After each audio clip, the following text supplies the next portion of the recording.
it's only me. Thought I'd do a 2-week garden update. Can't quite believe it's 2 weeks since I last did one. Quite a bit is changing. I had wanted to do this a few days ago, but it's been really wet here. So this is the first good morning that we've got with sunshine to really be able to do it.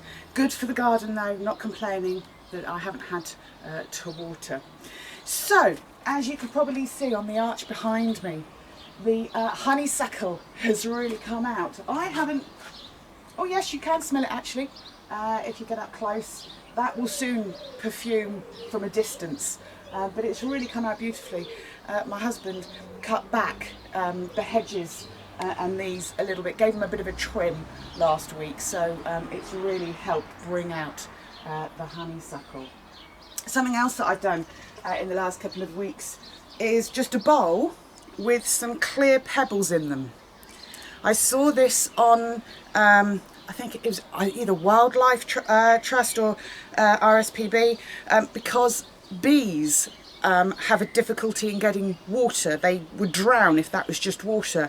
Whereas if you put the clear pebbles in the bowl, they can land on the pebble, their feet might be a little bit wet, but they're not going to drown and they can get their drink. So I've seen quite a few bees near that. I've put that near where our bee house is.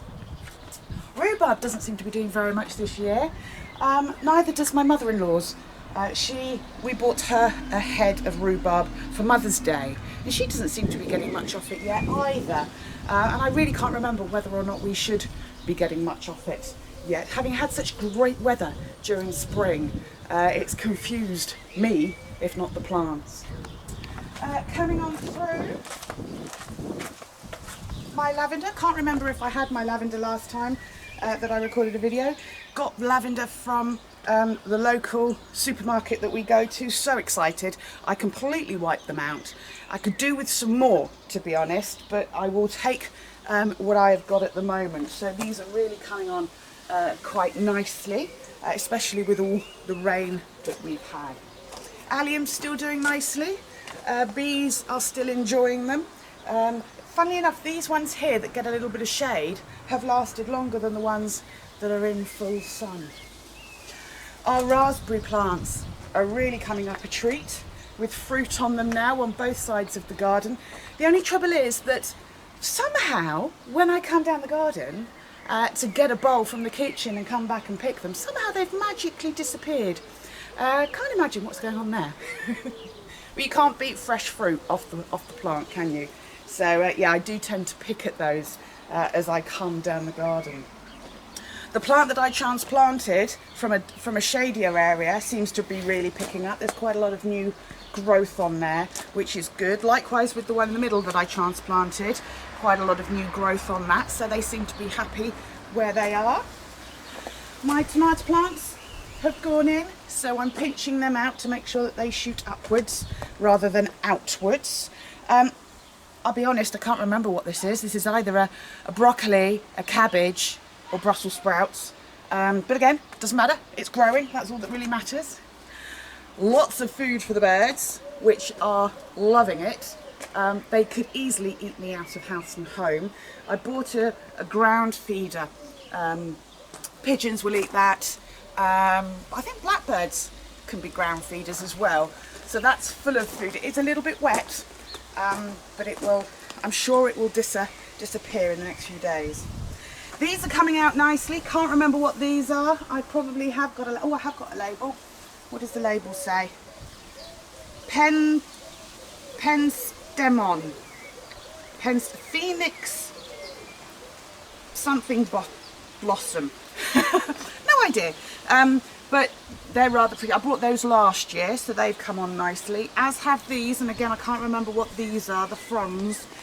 Everything here is consciously wildlife friendly, so the bees and the butterflies love it. Sunflowers doing quite well, not about to pop, probably will do next time. And the lilies around this side are doing quite nicely as well. They're getting nice heads on them. So looking forward to them bursting out. The lavender. I said it'd get this high, didn't I? And it really is. Oh, love that smell. You can see that the purple heads will be coming out soon. So that's something to look forward to. More colour in the corner. My Hebe, which I moved, he's really happy there because he's actually flowered. He hasn't flowered. He didn't flower when he was in the slightly shadier area last year. So clearly he's happy here. So hopefully he will bush out there. We're getting fruit on our pear tree, or as I call it, my Betty tree, because it was planted in honour of my first cat. So yeah, we should get quite a nice blossom harvest of fruit from there. They're conference pears. Absolutely love conference pears. Moving on through to the water garden. We're starting to get the fronds on this, and I can't remember what this is called, but these will be like almost like a burnt orange and red, and they'll come about this high. That's definitely bushed out quite nicely. The lilac is over, but it's got the gorgeous foliage growing ready for next year. Alliums are still doing. These ones are doing all right. The ones further down are definitely over. We're starting to get the beginnings of bunches of grapes on our grapevine. We've got a green grapevine and a red grapevine, so that's really exciting. I will do later on, when they start to develop, I will do what Monty Don on BBC Gardener's World suggests, and he suggests taking out every other grape so that you actually get bigger, juicier grapes on the bunch. You may get fewer grapes, but they're better grapes. So I will get the tweezers out and thin them out later on once they've developed quite a bit further. Pond is doing quite nicely. The lilies are coming up. You can see there's a white flower head waiting to burst. There are other ones.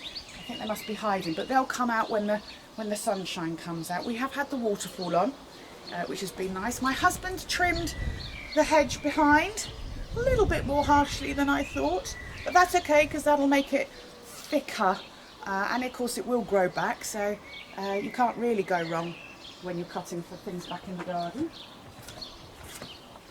My father-in-law has lost his blossom, but that's fine. Now he's concentrating on growing some extra foliage ready for next year, so that's all good. I haven't planted them yet, but I've bought 2 poppies.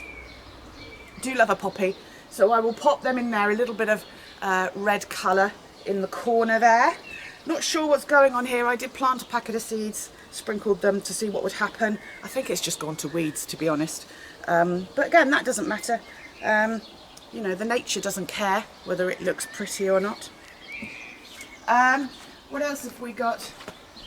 The potatoes are doing quite well, I think. I've pretty much ignored them. I haven't done anything.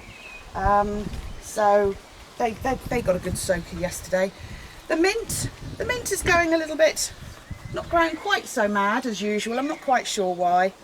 And my mini rhododendron, I'm not sure if he's happy there. I put him in the shade because he didn't seem to like the sun too much, but he has turned a bit yellow, and I'm not quite sure why.